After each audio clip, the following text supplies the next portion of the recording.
Hello everyone, we are the team behind Noodle Shop. I'm Ramin Fatma. I'm Afiya Sahil. I'm Mania. And I'm Hafsa. This is our game Noodle Shop. Enter start होता है and then our vegetables will start appearing. अगर आप इसकी associated की press करोगे तो फिर आपका स्कोर बढ़ेगा. अगर आपने गलत की प्रेस कर दी तो आपका गेम एंड हो जाएगा. एंड स्कोर हमारा FPGA पर आ रहा है.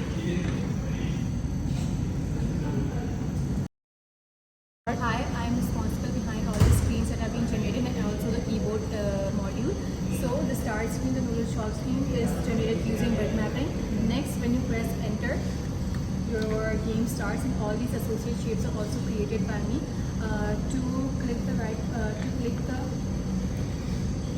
So all the tiles have associated keys on the keyboard. So for suppose the up arrow is for the first tile, which is our vegetable. The left key is for the second tile, which is our meat. The down key is for our noodles, and the right key is for our broth.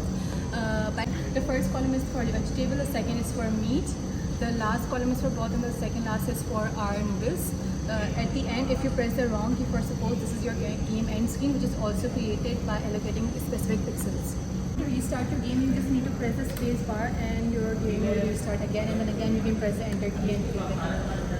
So I worked on the pixel generation model. इसमें basically हमारे पास चारों columns में randomly type generate, कोई systemised format नहीं है, कोई pattern नहीं है जिसके ऊपर वो लाइन से गिर हो, किसी भी तरह से हमारे पास रैंडमली आ सकते हैं. सो बेसिकली वो काम तो हमारा रैंडम के मॉड्यूल में होगा. अगर it's like the first bit is 1 तो वो आपके इस कॉलम में ड्रॉप होगा. अगर सेकंड बिट 1 है तो इस कॉलम में ड्रॉप होगा. अगर थर्ड बिट 1 है तो इस कॉलम में ड्रॉप होगा. तो फोर्थ बिट 1 है तो रिस्पेक्टिवली इस कॉलम में आपके इंग्रीडियंट्स ड्रॉप होंगे. तो हमारे पास कंडीशंस हैं कुछ इन टाइप्स को डिफाइन करने की, जो कि पिक्सल जनरेशन में मिलती है. सो अगर फॉर एग्जाम्पल ये नूडल्स है तो इसकी हमने डिफाइन कर दी कि इसकी हाइट और वेट कितनी होगी. So that's happening with pixel generation model. हमने इसके अंदर कंडीशंस दी हैं कि अगर फॉर एग्जाम्पल आपका फर्स्ट टाइप गिरा है और आपने इसके लिए करेक्ट की प्रेस किया है तो आपका स्कोर बाय 1 इंक्रीज हो जाएगा. ठीक है. और आपका टाइप नीचे नीचे ड्रॉप होता जाएगा, which means it's moving in the downward direction.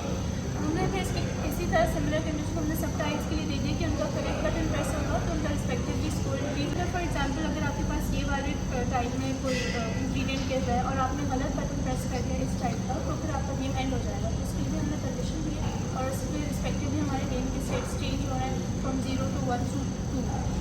So basically that's it.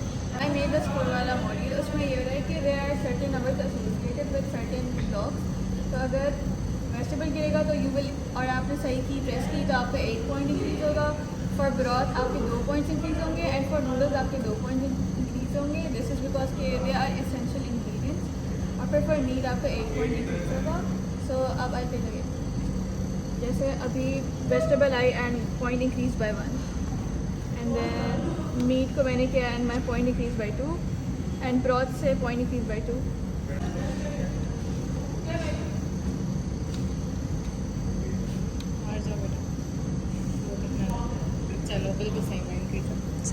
So the score is displayed on the 7th segment. इसमें ये हो रहा है कि यू की बाकी डिजिट्स ऑफ या जिसका आपको चाहिए होता है आप उसको ऑन रखते हो. तो इफ़ यू नीड यूनिट्स वाला ऑन तो आप लास्ट डिजिट ऑन रखोगे एंड देन जब स्कोर बढ़ता रहेगा तो वो इंक्रीज होता रहेगा.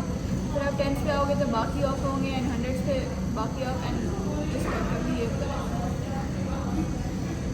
I'm basically responsible for the random generation of the bits on the screens, as you can see. We have 4 columns, and on each column 3-bit random bits are generated, which are basically shown through these ingredients. The user doesn't know at what time through which column the ingredients will drop, so this is how we have made the user to be more vigilant while playing the game.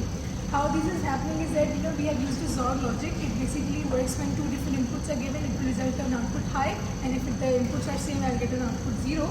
So it's constantly looking at the previous input of the bits and then it's going to generate a randomly new bit and they are going to fall from the column. How the columns are maintained is that there is a state 0 and a state 1. At state 0, no ingredient will fall from the column, but at state 1, one by one the ingredients will fall.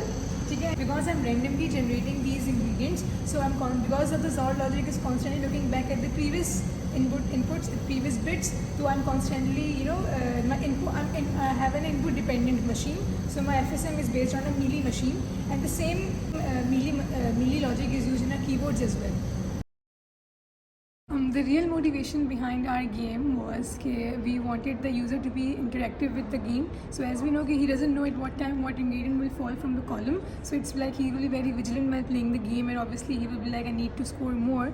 So it's like to keep the user engaged, and like, you know, it's one of the most enjoyable games when the user is so much interacting with the screen. So our motivation was to keep the user engaged. This is our simplified FSM diagram in which it starts with S0, that's the start screen. When the user presses the enter button, it goes into S1. When the user presses any two tiles for score increment of 2, they go into S3. And when they press two tiles of score increment of 1, they go into S2. And if they press any wrong button, then the game will be over, which is S6. Upon pressing the spacebar, the game will restart again, and that will take you to S0 again. Mostly we have faced in this project, one was the logic behind randomized ingredients. We were not able to drive that initially, but now we were able to solve that. The second problem we faced was to have use a bit mapping for ingredients, but in the end we resolved to just allocate pixels.